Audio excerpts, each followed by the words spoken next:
Free hand যোগব্যায়ামগুলো করছি।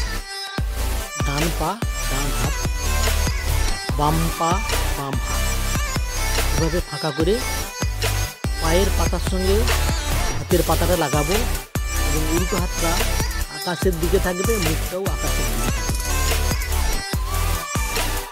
এবার আমরা ডান পাটা, ডান পায়ের পাতা এবং ডান হাতের পাতা একসঙ্গে লাগাবো, বাম হাতটা আকাশের দিকে থাকবে, মুখটাও আকাশের দিকে থাকবে। এবার আমরা হাতটা উল্টো দিকে, যেই হাত তার উল্টো পা, ডান পা বাম হাত, বাম পা ডান হাত।